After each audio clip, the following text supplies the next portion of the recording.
ನೋಡು, ಇನ್ನು ಮುಂದೆ ನಾವು ಹೇಳ್ದಾಗೆ ಕೇಳ್ಕೊಂಡು ಬಿದ್ದಿರಬೇಕು. ಅಕಸ್ಮಾತ್ ನೀನೇನಾದರೂ ಆ ಬೆಳ್ಳಿ ಮಾತು ಕೇಳಿಕೊಂಡು ನಮ್ಮ ಜೊತೆ ಡಬಲ್ ಗೇಮ್ ಮಾಡಿದ್ರೆ ಈ ಪೇಪರ್ಸ್ ಎಲ್ಲಿಗೆ ಹೋಗಬೇಕೋ ಅಲ್ಲಿಗೆ ಹೋಗಿ ತಲುಪುತ್ತೆ. ಏನು ಮಾಡ್ತೀಯಾ? ಈ ಪೇಪರ್ಸಿಗೆ ಸೈನ್ ಹಾಕ್ತೀಯೋ ಇಲ್ಲ ಗಂಟು ಮೂಟೆ ಕಟ್ತೀಯೋ? ನಾನೀಗ ಜಗಳ ಆಡ್ಕೊಂಡು ಮನೆ ಬಿಟ್ಟು ಹೋದ್ರೆ ಮುಂದೆ ಬೆಳ್ಳಿ ಗತಿ. ಇವ್ರು ಆಡ್ತಿರೋ ಮಾತುಗಳು ಕೇಳಿದ್ರೆ ಬೆಳ್ಳಿಗೆ ಏನಾದ್ರೂ ತೊಂದರೆ ಮಾಡೋದದ್ದು ನಿಜ. ನನ್ನ ಜೀವನ ಹಾಳಾದ್ರೂ ಪರವಾಗಿಲ್ಲ. ಈ ಮನೆ ಬಿಟ್ಟು ಹೋಗೋಕ್ಕಿಂತ ಇಲ್ಲೇ ಉಳ್ಕೊಂಡು ಬೆಳ್ಳಿಗೆ ಸಹಾಯ ಮಾಡೋದು ಮುಖ್ಯ. ನಾನು ಇಲ್ಲೇ ಉಳ್ಕೋತೀನಿ. ಏನು ತುಂಬ ಡೀಪಾಗಿ ಯೋಚನೆ ಮಾಡ್ತಾ ಇದೀಯಾ? ಏನು ತೀರ್ಮಾನ ಮಾಡಿದೆ? ಏನಿಲ್ಲ ಅತ್ತೆ, ನಾನು ಸೈನ್ ಮಾಡ್ತೀನಿ. ಮಾಯಾ,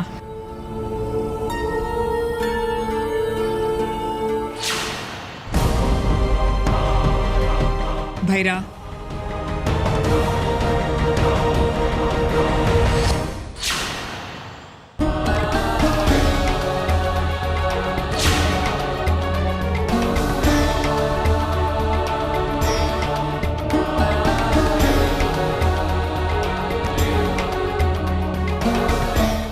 ಒಂದಕ್ಕೆ ಸೈನ್ ಮಾಡಿದರೆ ಮುಗಿಯಲ್ಲ. ಇನ್ನೊಂದು ಪೇಪರ್ ಇದೆ, ಅದಕ್ಕೂ ಸೈನ್ ಮಾಡು.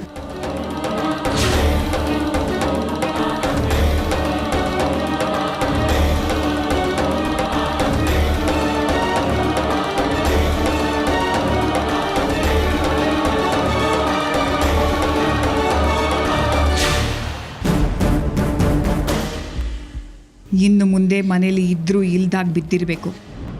ಅತ್ತೆ, ಏನ್ ಹಂಗೆ ಹೋಗ್ತಾ ಇದೀಯಾ? ಅಮ್ಮನ ಕಾಲಿಗೆ ಬಿದ್ದೋಗು.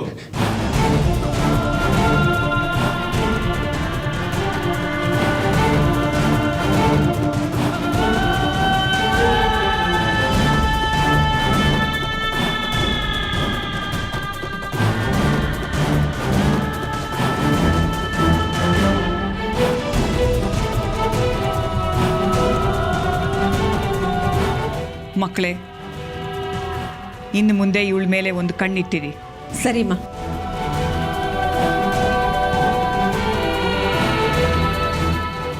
ಮಾಯಾ, ಏನು ತುಂಬ ಯೋಚನೆ ಮಾಡ್ತಾ ಇದೀಯಾ?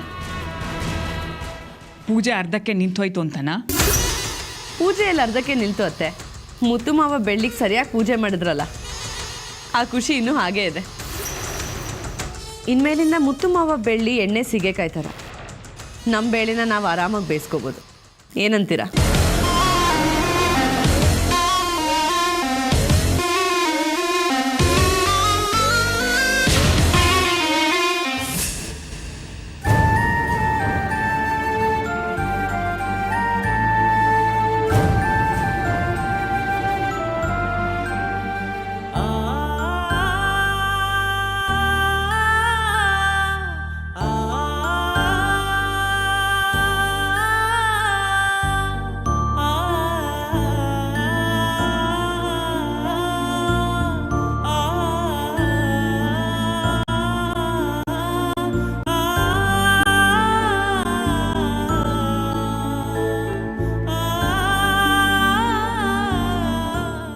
ದೇವ್ರೆ, ನೀನೇ ಹೇಳು, ನಾನು ಮಾಡಿದ ತಪ್ಪ?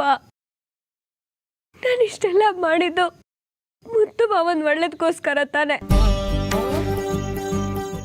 ಅಂದಮೇಲೆ ಯಾಕೊಬ್ರಿಗೆ ಒಳ್ಳೇದು ಮಾಡಕ್ ಹೋದ್ರೆ ಅದು ನೆರವೇರಲ್ಲ.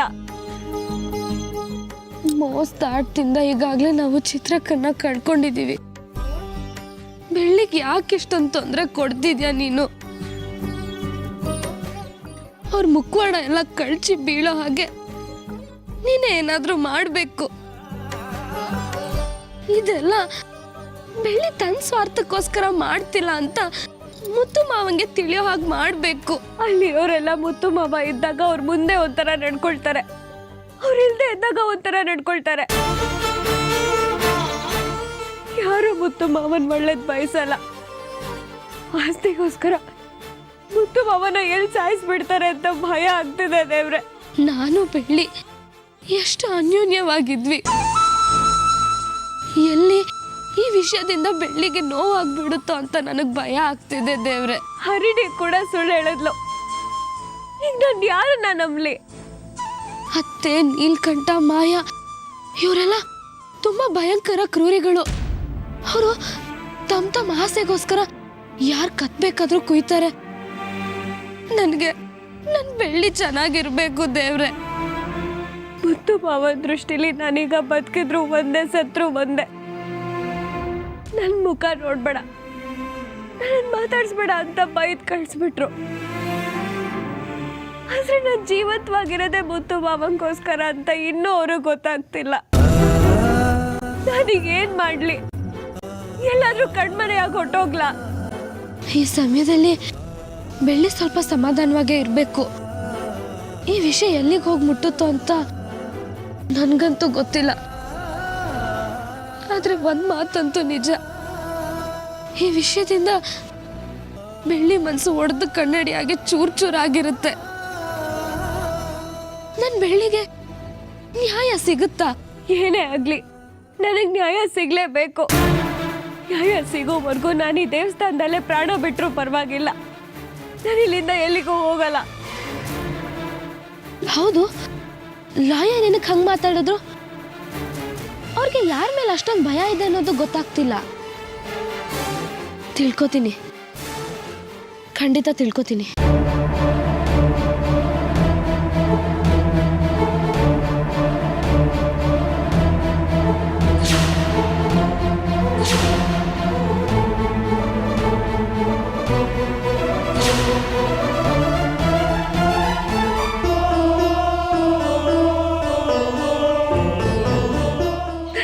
ಮಾಡಿದ್ರು ತಪ್ಪೆ, ಮನೆಯವ್ರಿಗೆ ಮಾಡಿದ್ರು ತಪ್ಪೆ, ನಿಮಗೆ ಮಾಡಿದ್ರು ತಪ್ಪೆ. ಯಾರು ನನ್ನ ನಂಬಲಿಲ್ಲ, ಎಲ್ಲ ಮೋಸ ಮಾಡೋರೆ.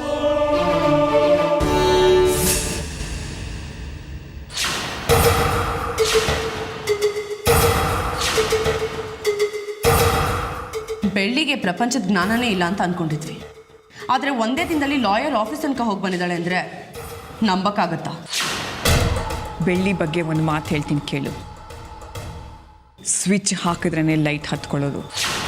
ಅಂದರೆ ಬೆಳ್ಳಿ ಬಲ್ಪ್ ಆದರೆ ಸ್ವಿಚ್ಚು ಹರಣಿನಾ? ಡೌಟೇ, ಕನ್ಫರ್ಮ್ ಅವಳೆ.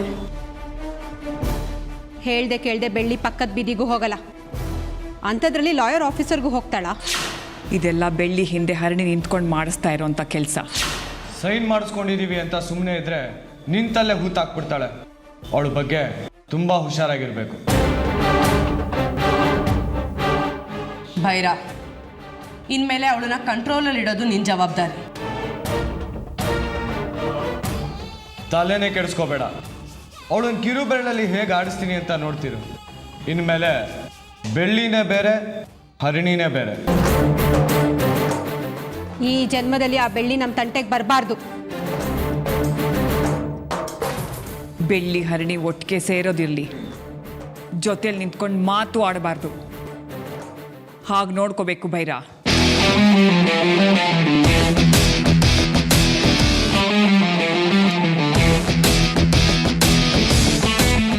ಶರ್ಮಿಳಾ, ಹರಣಿ ಎಲ್ಲಿದ್ದಾಳೆ ನೋಡು. ಆಯ್ತಮ್ಮ.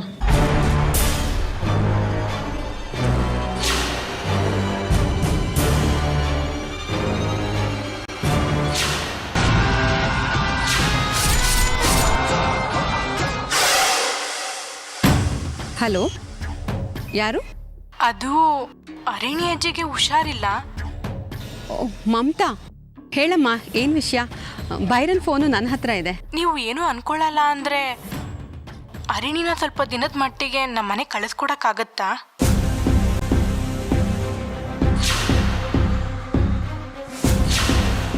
ಹಲೋ. ಹಾಂ ಮಮತಾ, ಈ ಟೈಮಲ್ಲಿ ಹರಿಣಿ ಅಲ್ಲಿರೋದೇ ಮುಖ್ಯ. ಅವ್ರ ಅಜ್ಜಿ ಹುಷಾರಾಗಬೇಕಲ್ವಾ? ಅಣ್ಣನ ಹತ್ರ ಬೈರನ್ ಹತ್ರ ಮಾತಾಡಿ ಆದಷ್ಟು ಬೇಗ ಅವಳನ್ನ ಕಳಿಸ್ಕೊಡ್ತೀವಿ. ತುಂಬ ಉಪಕಾರ ಆಯಿತು. ಸರಿ ಅಮ್ಮ.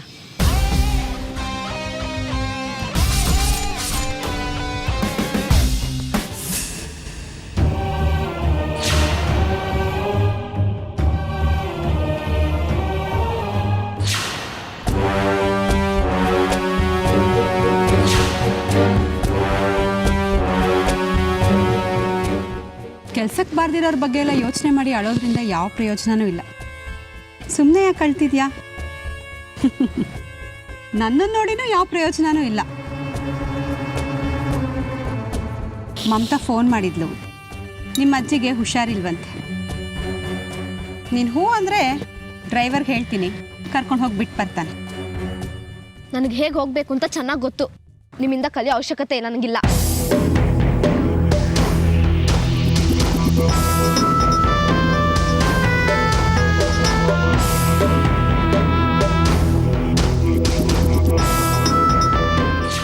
ಹಾ ಇದಕ್ಕೇನು ಕಮ್ಮಿ ಇಲ್ಲ.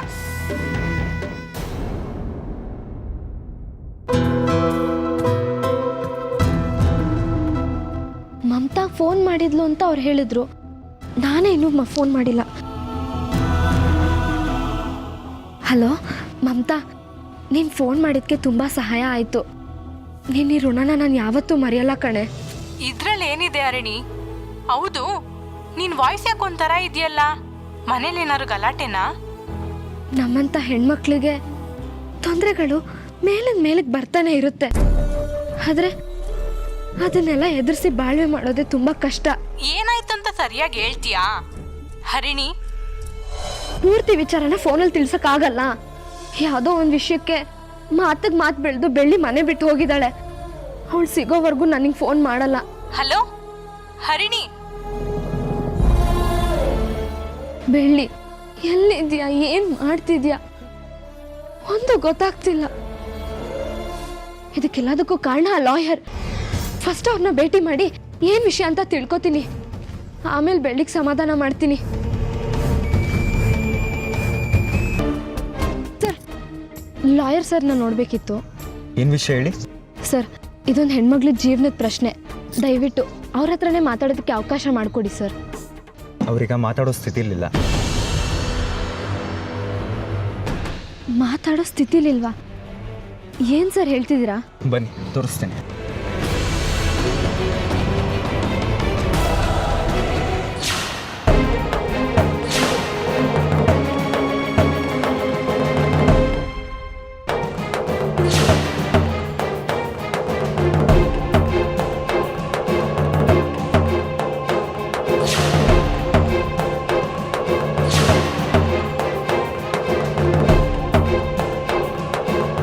ಚೆನ್ನಾಗೇ ಇದ್ರಲ್ಲ, ಏನಾಯ್ತು ಇವ್ರಿಗೆ?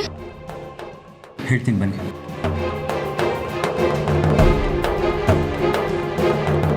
ಹೇಗೆ ಸರ್ ಆಯ್ತಿದಲ್ಲ? ನಿಮ್ಮ ಮನೆಯಿಂದ ಬಂದಮೇಲೆ ಯಾಕೋ ಒಂಥರ ತುಂಬ ಬೇಜಾರಲ್ಲಿದ್ರು. ಏನು ಅಂತ ವಿಚಾರಿಸಿದಾಗ ಬೆಳ್ಳಿ ಹರಿಣಿಗೆ ನಂಬಿಕೆ ದ್ರೋಹ ಮಾಡಿದ್ದೀನಿ, ಅವ್ರು ಕೊಟ್ಟಿರೋ ಮಾತನ್ನ ಉಳಿಸ್ಕೊಳಕ್ಕಾಗಲಿಲ್ಲ ಅಂತ ಒಂದೇ ಸಮನೆ ಅಳೋಕೆ ಶುರು ಮಾಡಿದ್ರು. ಅವರೆಷ್ಟತ್ರ ಸಮಾಧಾನನೇ ಆಗಲಿಲ್ಲ. ಮುತ್ತಣ್ಣಂಗೆ ಮೋಸ ಮಾಡಿದೆ ಅಂತ ಹಾಗೆ ಅಳ್ತಾ ಕುಸಿದು ಬಿದ್ರು.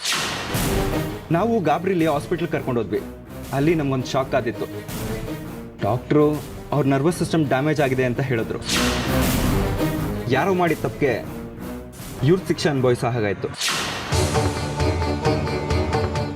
ಯಾರೋ ಮಾಡಿದ ತಪ್ಪ?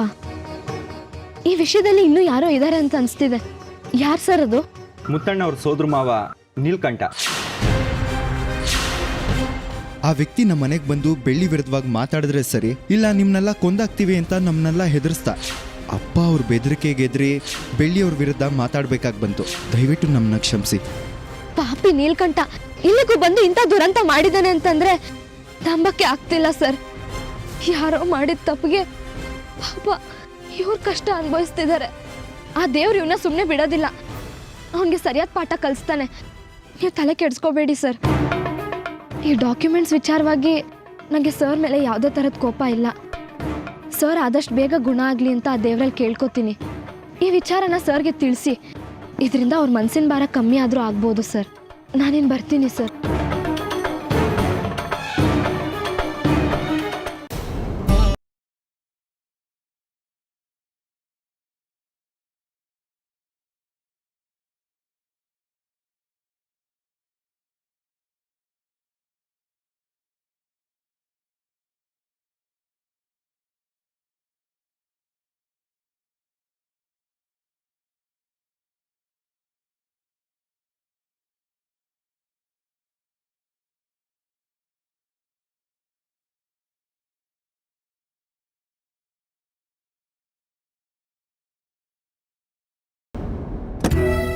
ಇಲ್ಲಿಗೆ ಯಾಕೆ ಬಂದೆ?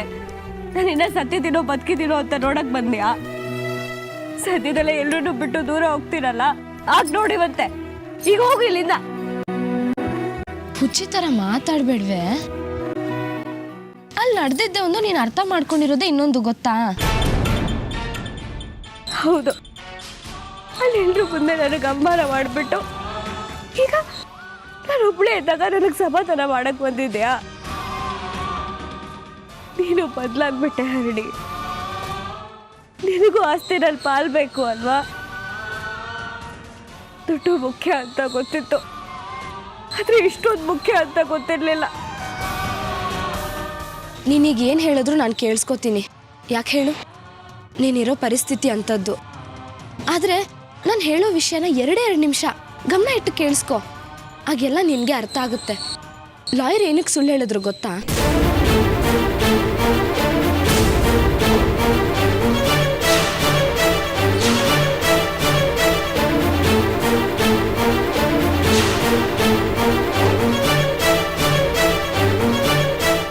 ಈ ವಿಷಯದಲ್ಲಿ ಇನ್ನೂ ಯಾರೋ ಇದ್ದಾರೆ ಅಂತ ಅನಿಸ್ತಿದೆ.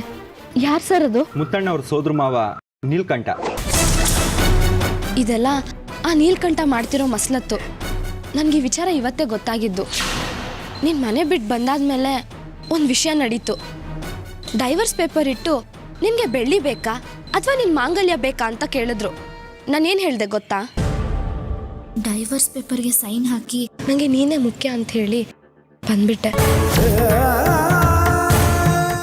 ಶ್ರೀ ಬೆಟ್ಟೇಗೌಡರ ಮೊಮ್ಮಗಳು ಶ್ರೀಮತಿ ಹರಿಣಿ ಹಾಗೂ ನೀಲಾಂಬರಿಯ 2ನೇ ಮಗ ಭೈರ ಕಾರಣಾಂತರಗಳಿಂದ ಇವರಿಬ್ಬರ ನಡುವೆ ಮನಸ್ತಾಪ ಏರ್ಪಟ್ಟಿದ್ದು, ಅದರಿಂದ ಇನ್ನು ಮುಂದೆ ತಮ್ಮ ತಮ್ಮ ಬದುಕನ್ನ ನೋಡ್ಕೊಳ್ಳುವುದಾಗಿ ತೀರ್ಮಾನ ಮಾಡಿದ್ದೇವೆ. ಅಕಸ್ಮಾತ್ ನೀನೇನಾದ್ರೂ ಆ ಬೆಳ್ಳಿ ಮಾತು ಕೇಳ್ಕೊಂಡು ನಮ್ಮ ಜೊತೆ ಡಬಲ್ ಗೇಮ್ ಮಾಡಿದ್ರೆ ಈ ಪೇಪರ್ಸ್ ಎಲ್ಲಿಗೆ ಹೋಗ್ಬೇಕೋ ಅಲ್ಲಿಗೆ ಹೋಗಿ ತಲುಪುತ್ತೆ. ಏನ್ ಮಾಡ್ತೀಯಾ? ಈ ಪೇಪರ್ಸಿಗೆ ಸೈನ್ ಹಾಕ್ತೀಯೋ ಇಲ್ಲ ಗಂಟು ಮೂಟೆ ಕಟ್ತೀಯೋ?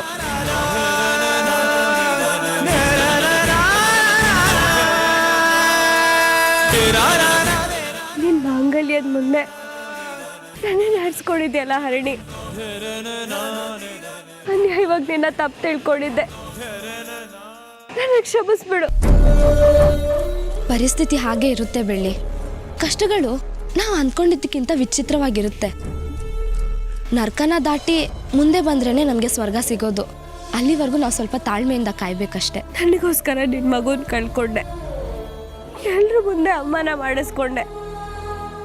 ನನಗೋಸ್ಕರ ಯಾಕೆ ಇಷ್ಟೊಂದೆಲ್ಲ ಕಷ್ಟಪಡಬೇಕು ಹರಿಣಿ? ಯಾಕಂದ್ರೆ ನೀನು ಒಳ್ಳೆಯವಳು. ಒಳ್ಳೆ ಮನ್ಸಿರೋರ್ಗೆ ಯಾವಾಗಲೂ ಒಳ್ಳೇದೇ ನಡಿಬೇಕು. ನಾಳೆ ನಾನು ನನ್ನ ಯಜಮಾನ್ರನ್ನ ಬದಲಾಯಿಸ್ತೀನಿ ಅನ್ನೋ ನಂಬಿಕೆ ನನಗಿದೆ. ಆದರೆ ಉಳ್ದವ್ರು ಯಾರೂ ಬದಲಾಗಲ್ಲ. ಅದಕ್ಕೆ ನಾನು ಬೇರೆ ರೀತಿನೇ ಹೋಗ್ತೀನಿ. ಬಾ ಹೇಳ್ತೀನಿ. ಯಾಕಿನ್ನೂ ಬೇಜಾರಲ್ಲೇ ಇದೆಯಾ ಬೆಳ್ಳಿ? ಮುತ್ತು ಮಾವ ನನ್ನನ್ನು ಮಾತಾಡಿಸ್ಬೇಡ, ನನ್ನ ಮುಖ ನೋಡ್ಬೇಡ ಅಂತ ಹೇಳಿ ಕಳ್ಸಿದ್ಮೇಲೂ ನಾನು ಹೇಗೆ ಸಂತೋಷವಾಗಿರ್ಲಿ ಹರಿಣಿ? ಅಲ್ಲಿರೋರ್ಗೆ ಯಾರಿಗೂ ನನ್ನ ಕಂಡ್ರೆ ಇಷ್ಟ ಇಲ್ಲ. ಬರೀ ಮುತ್ತು ಮಾವಂಗೋಸ್ಕರ ಅವ್ರ ಮುಂದೆ ನಾಟಕ ಆಡ್ತಿದಾರಷ್ಟೇ. ನಾಟಕ ಆಡ್ತಿದಾರಷ್ಟೇ ತಾನೆ? ನಾವು ಅವ್ರ ಜೊತೆಗೆ ಸೇರ್ಕೊಂಡು ನಾಟಕ ಆಡಿದ್ರೆ ಆಯ್ತು. ಇಷ್ಟೆಲ್ಲ ನಡೆದ ಮೇಲೂ ನಾನಲ್ಲಿದ್ದೇನು ಪ್ರಯೋಜನ? ನಾನು ಊರಿಗೆ ವಾಪಸ್ ಹೊರಟೋಗ್ತೀನಿ. ಮನೆಯಲ್ಲಿ ಯಾರೇ ಕೇಳಿದ್ರು ನೀನು ಹಾಗೆ ಹೇಳು. ಯಾರಿಗೂ ಇಷ್ಟ ಇಲ್ಲ ಆದ್ಮೇಲೆ ನನ್ನ ಬಗ್ಗೆ ಜಾಸ್ತಿ ತಲೆ ಕೆಡಿಸ್ಕೊಳ್ಳೋರು ಯಾರಿದಾರಲ್ಲಿ? ಹೋಗ್ತೀಯಾ? ಸರಿ, ಹೋಗೋ ಹಾಗಿದ್ರೆ ಇವಾಗಲೇ ಹೋಗು. ಆದ್ರೆ ಒಂದು, ನೀನ್ ಇಲ್ಲಿಂದ ಹೋದ್ಮೇಲೆ ಮಾಯಾ, ಅತ್ತೆ, ನೀಲ್ಕಂಠ ಎಲ್ಲರೂ ಸುಮ್ಮನೆ ಇರ್ತಾರೆ ಅಂತ ಅನ್ಕೊಂಡಿದ್ಯಾ? ಮೊದಲು ಮುತ್ತು ಮಾವಂಗೂ ಮಾಯಿಂಗೂ ಮದ್ವೆ ಮಾಡಿಸ್ತಾರೆ. ಆಮೇಲೆ ಆಸ್ತಿನೆಲ್ಲ ಅವ್ರವ್ರ ಹೆಸರಿಗೆ ಬರ್ಕೋತಾರೆ. ಕೊನೆಗೆ ಮುತ್ತು ಮಾವನ್ನೇ ಸಾಯಿಸ್ಬಿಡ್ತಾರೆ.